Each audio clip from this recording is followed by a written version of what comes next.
Your seat is taken. Go sit at table 11. Who took my chair? Your husband's colleague. Claire, don't make a scene. I won't. But tonight, you'll call me 11 and I won't answer once. The first voicemail came before I had even taken off my wedding shoes. Claire, where are you? Call me back. The second came 3 minutes later. The 11th came at 1:17 in the morning. By then, my husband was no longer asking where I was. He was begging me not to open the envelope I had found inside his desk. I listened to every message. I answered none of them. Hello, my name is Claire Bennett, and until the night of my brother-in-law's wedding, I believed the worst thing my husband could do was fail to defend me in front of his family. I was wrong. The wedding was held at Blackwood Manor, a restored estate outside Richmond, Virginia. It had white columns, long gardens, and a ballroom with crystal chandeliers hanging over polished oak floors. My brother-in-law, Ethan, was marrying a kind woman named Natalie. I genuinely liked her. She was one of the few members of my husband's family who spoke to me like I belonged in the room. My husband, Daniel, and I had been married for 5 years. From the outside, we looked successful. Daniel was a senior project manager at an engineering company called Calder & Moss. I owned a small but growing financial consulting firm. We had a beautiful house, 2 reliable cars, and enough money to travel once or twice a year. People thought we were happy. What they did not see was how often Daniel became a different man around his mother. His mother, Marjorie, never shouted at me. She was too careful for that. She excluded me politely. She forgot to include me in family photographs. She invited Daniel to Sunday dinners, and then acted surprised when he brought me. She introduced me as Daniel's wife, even after knowing me for 7 years. Whenever I confronted Daniel, he gave me the same answer. That's just how mom is. For 5 years, that sentence protected her from consequences. On the morning of the wedding, Daniel stood in our bedroom adjusting his tie, while I fastened a pair of pearl earrings. "You look beautiful," he said. I looked at him in the mirror. "Thank you." He hesitated. Then he added, "Mom asked if you could try not to make anything uncomfortable today." I slowly lowered my hands. What exactly does she think I might do? She's stressed. It's Ethan's wedding. I know whose wedding it is. Daniel sighed as though I had already become the problem. "Claire, please, just for one day." That should have warned me. Instead, I picked up my clutch and followed him downstairs. The ceremony was beautiful. Ethan cried when Natalie walked down the aisle. Natalie laughed softly while saying her vows because her voice kept shaking. Even Marjorie appeared emotional. For 40 minutes, I forgot every difficult thing about Daniel's family. Then the reception began. At the ballroom entrance, a large board displayed the seating arrangement. Daniel found his name first, table 1. I searched beside it for mine. It was not there. I checked table 2, then table 3. My name appeared at table 11. At first, I assumed it was an error. Table 1 was the immediate family table. Daniel was the groom's brother. I was his wife. We had been seated together at every planning dinner and rehearsal event. Daniel stared at the board. "That can't be right." A wedding coordinator approached us. "Is something wrong?" Daniel pointed to our names. "My wife and I are at different tables." The coordinator's expression changed, not confusion, recognition. She looked toward Marjorie, who was standing near the head table. "I was told the final arrangement had been approved by the groom's mother," she said. Daniel and I walked toward Marjorie. She was speaking with a blonde woman in a dark green dress. I recognized her immediately. Her name was Vanessa Cole. Vanessa worked with Daniel. I had met her twice at company events. She was attractive, confident, and always seemed to know private details about my husband's schedule before I did. When Vanessa saw us, she smiled at Daniel, not at me. Marjorie lifted her champagne glass. "There you are." Daniel showed her the seating card. "Mom, Claire is at table 11. "Yes, dear, I know." "You put my wife across the room." Marjorie's smile remained perfectly calm. "We had a last-minute space issue." I looked at table 1. There was no space issue. 8 chairs surrounded the table. One chair had a place card with Vanessa's name. It was directly beside Daniel's. I looked back at Marjorie. "You gave my chair to his colleague." Marjorie lowered her voice. "Vanessa is practically part of the Calder and Moss family. Several senior executives are here tonight. Seating her with Daniel makes professional sense. At your son's wedding. Please don't make this dramatic." Daniel looked at me. For 1 second, I expected him to move Vanessa's card. I expected him to take my hand and say that we would sit together somewhere else. Instead, he glanced around the room. Guests were watching. His mother was watching. Vanessa was watching. And Daniel said, "Claire, it's only dinner." Those 4 words ended my marriage. Not legally yet, but something inside me closed. I smiled. "You're right," I said. "It's only dinner." Marjorie relaxed. Daniel looked relieved. Vanessa looked victorious. I walked to table 11. The guests there were friendly. Most were former classmates of the bride. They introduced themselves, asked how I knew the couple, and tried to include me in conversation. I answered politely. From my seat, I had a clear view of table 1. Vanessa sat beside my husband. She leaned close when he spoke. Marjorie touched Vanessa's shoulder affectionately. During the first toast, Daniel whispered something that made Vanessa laugh. During dinner, he poured wine into her glass. When the photographer came around, Marjorie pulled Vanessa into the family picture. No one called me. I watched my husband stand beside another woman while his mother arranged them like a couple. Then I noticed something else. Vanessa was wearing a bracelet I recognized. A thin gold chain with a small emerald stone. 3 months earlier, $2,800 had disappeared from our joint account. Daniel told me it was a deposit for a work retreat. I had believed him. Now the deposit was shining on Vanessa's wrist. My hands went cold. I took out my phone and photographed the table. Then I sent one message to my assistant, Rachel. Please check the Calder and most payments we reviewed last quarter. Search for Vanessa Cole, V. Cole Consulting, and Blackwood Manor. Rachel replied within 2 minutes. Tonight? Less. I stayed through dinner. I stayed through the first dance. I stayed long enough to watch Daniel dance with his mother. Then the band invited all married couples to the floor. Daniel looked around for me. Our eyes met across the ballroom. For the first time that evening, he appeared uncomfortable. He took one step in my direction. Vanessa touched his arm. He stopped. That was enough. I stood, hugged Natalie, and told her the wedding was beautiful. She looked toward table 1, then back at me. I didn't approve that seating arrangement, she whispered. I know. I'm so sorry. This is not your fault. Are you leaving? Yes. Does Daniel know? He will. I walked out of the ballroom alone. The valet brought my car. Daniel had driven us to the wedding, but both of our keys were in my purse because he had handed me his jacket earlier. I left his key with the valet desk. Then I drove home. For the first 20 minutes, I felt almost nothing. The highway was dark and quiet. My earrings felt too heavy, so I removed them at a red light and placed them in the cup holder. When I reached our house, I did not cry. I changed out of my dress. I washed my face. Then I went into Daniel's home office. I had never searched his desk before. That mattered to me. Even now, I want that understood. I did not spend my marriage checking his phone, reading his email, or following him. I believed privacy was part of trust, but trust had just placed another woman in my chair. The top drawer held pens, receipts, and business cards. The second drawer was locked. Daniel kept the key in a small wooden box on the bookshelf. I knew because I had given him that box for our 3rd anniversary. Inside the drawer, I found a blue envelope. My name was written on the front, not in Daniel's handwriting. Inside were copies of several documents. The first was a life insurance policy. Daniel had taken out a $1.5 million policy on me 8 months earlier. The beneficiary was Daniel. That alone was not shocking. Married couples often carry life insurance. But I had never signed the application. The signature looked similar to mine. Similar enough to pass at a glance. Not similar enough to fool me. The second document was a personal guarantee tied to a $400,000 business loan. The borrower was a company called V. Cole Development Group. My name appeared as co-guarantor. Again, the signature was false. The third document was worse. It was a draft separation agreement. According to draft, I would surrender my interest in our house, waive any claim against Daniel's retirement account, and accept responsibility for the V. Cole loan. Someone had highlighted one paragraph in yellow. Execution recommended for formal disclosure of relationship.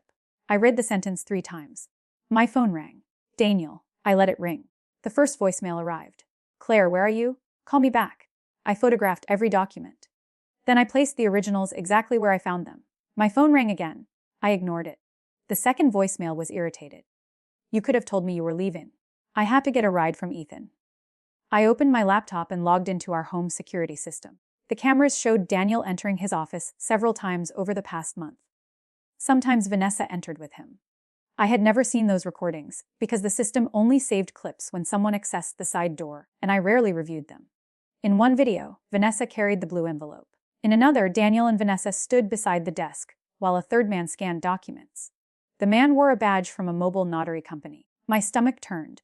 This was no longer only an affair, it was fraud. My phone rang for the 3rd time, then the 4th. On the 5th voicemail, Daniel's voice changed. Claire, did you go into my office? He knew. Maybe the security system had alerted him. Maybe the drawer was slightly out of place. Maybe guilt makes people notice everything. I did not respond. Instead, I called Rachel. She answered immediately. I found something, she said. What? Calder and Most paid V. Cole Consulting the $96,000 over the last 10 months. For what services? That's the problem. The invoices are vague. Strategic coordination, vendor development, Project support. Ooh, approve them. Daniel. I closed my eyes. Rachel continued. And Blackwood Manor appears on one reimbursement report. 2 hotel rooms were charged to a company account 6 weeks ago.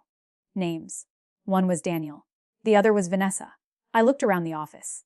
Daniel had not merely cheated on me. He had used my financial reputation to support a hidden company connected to his lover. He had forged my signature. He had prepared to leave me with the debt. The wedding seat was not an insult. It was an announcement. Marjorie had placed Vanessa beside Daniel because she already believed I had been replaced. My phone rang for the 6th time. I walked into our bedroom and removed a suitcase from the closet. Not for me. For Daniel. I packed his clothes carefully. Shirts, pants, shoes, toiletries. I placed the suitcase beside the front door. Then I called my attorney. Her name was Monica Reyes. She had handled contracts for my company and was one of the calmest people I knew. I explained everything. She did not interrupt. When I finished, she said, "Do not confront him alone. I'm in the house." Is he on his way? Probably. Leave now. I need copies of our financial records. Take only what belongs to you or what you can lawfully access. Then go somewhere safe. I'll contact a family law attorney and a forensic accountant. My phone rang for the 7th time. The voicemail was no longer angry. Claire, listen to me. Whatever you found, it isn't what you think. That sentence almost made me laugh. People only say that when something is exactly what you think. I gathered my passport, personal files, jewelry, medication, and laptop. Before leaving, I changed the access password to my consulting company's cloud accounts. Then I froze. Daniel knew our company banking procedures. He had helped me set up the original accounts when I launched the firm. I logged in. 2 transfer requests were pending. One for $125,000, one for $80,000. Both were scheduled for Monday morning. The destination was V. Cole Development Group. My approval code had already been entered. Only the bank's final processing step remained. I canceled both transfers. Then I called the bank's fraud department and froze all external transactions. The 8th voicemail came while I was speaking with them. Claire, please call me before you do something that hurts both of us. Both of us. Even then, he believed my resistance was the danger. I drove to my mother's house 30 minutes away. She opened the door in her bathrobe, looked at my suitcase, and said, "What did he do?" I handed her the photographs. She read them in silence. My mother had never liked Daniel, but she had respected my choice. When she reached the forged loan guarantee, her face became very still. "Is this your signature?" "No." "Then tomorrow we go to the police." The 9th voicemail arrived at 12:46 am. Daniel sounded frightened. My mother told me what happened at the wedding. She shouldn't have changed the seats. Vanessa shouldn't have been there. I understand how it looked. He was trying to reduce a financial crime to a seating mistake. I saved the message. At 1:03 am, the 10th voicemail arrived. "Please don't taunt anyone from my company until we speak." That told me exactly who I needed to call. At 1:17 am, the 11th voicemail arrived. Daniel was whispering, "Claire, don't open the blue envelope. Those documents are drafts. Nothing was final. Vanessa's company is struggling, and I was trying to help. Call me. We can fix this." I saved that message too. Then I turned off my phone. At 8 the next morning, Monica arrived at my mother's house with a family law attorney named Peter Lang and a forensic accountant named Samuel Price. We spent 6 hours reviewing records. By noon, Samuel had identified at least 310,000 in suspicious payments connected to Vanessa's company. Some came from Calder and Mose. Some came from a construction partnership managed by one of Daniel's clients, and 42,000 had come from our joint home equity line. I had never authorized the withdrawal. At 2 o'clock, Peter filed an emergency motion to prevent Daniel from moving marital assets. At 3, Monica contacted the bank and the insurance company. At 4, I spoke with a detective who specialized in financial crimes. At 5, Daniel arrived at my mother's house. He stood on the porch with Marjorie. My mother looked through the window. "You stay here," she said. "I need to hear what he says." "No. You need witnesses."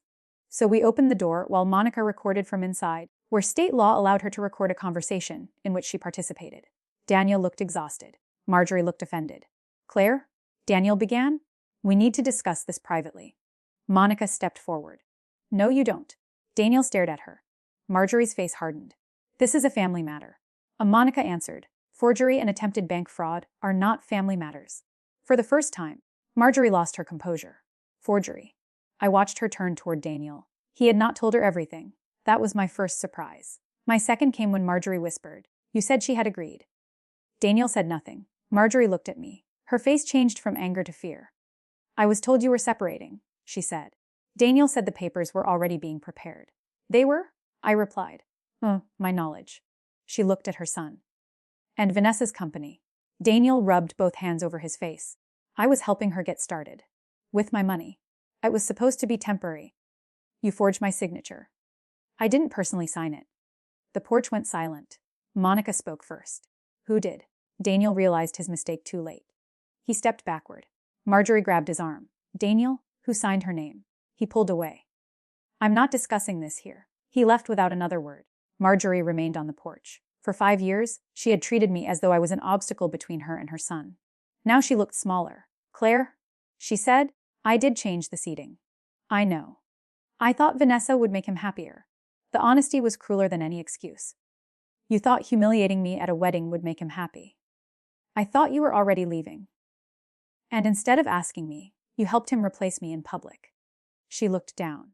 I made a terrible mistake. No, I said. You made a decision. The mistake was believing there would be no consequence. I closed the door.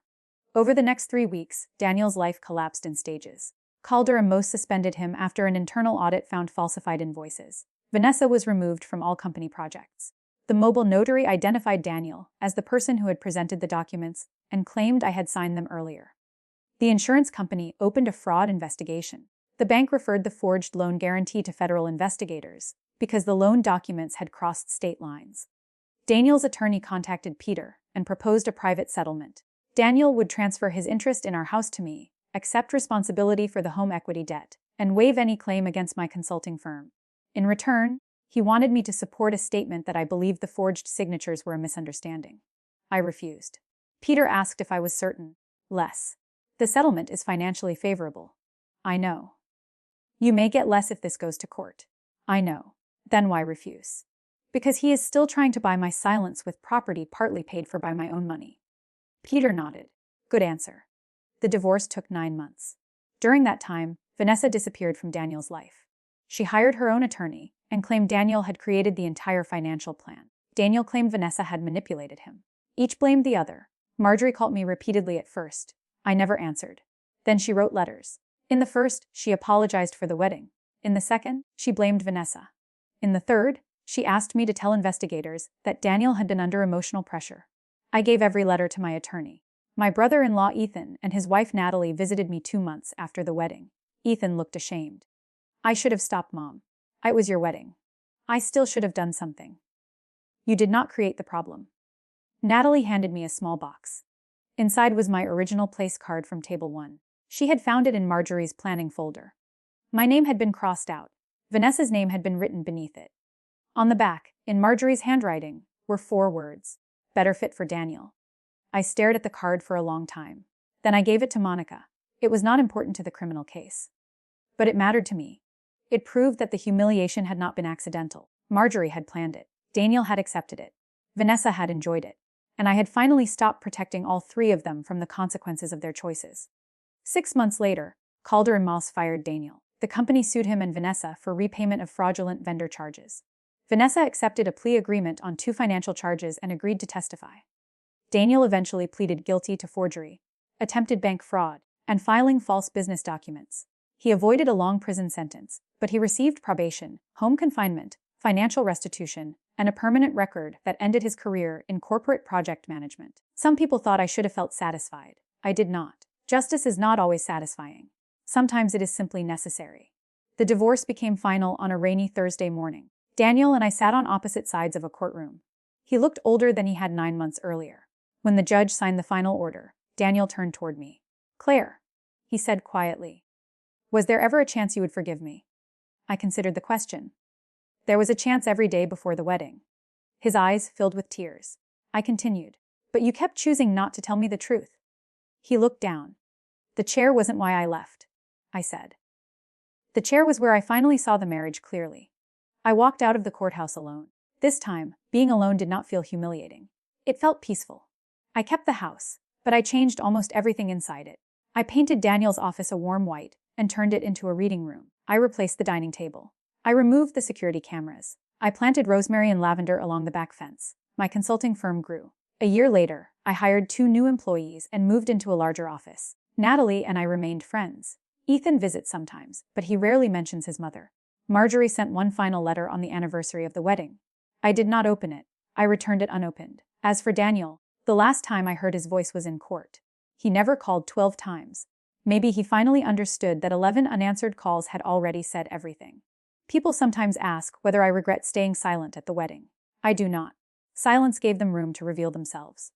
Marjorie showed me exactly how little she respected me. Vanessa showed me how comfortable she was taking what belonged to someone else. And Daniel showed me that when forced to choose between protecting his wife and protecting his secret, he would protect the secret. So yes, I sat at table 11. I ate dinner beside strangers. I drove home alone. But by sunrise, I was no longer the woman they had tried to remove from the family table. I was the woman holding the evidence that would remove them from my life. And that is the thing I remember most clearly. They gave away my chair because they thought I had no place in their future. They never realized I was the one about to decide whether they still had a place in mine.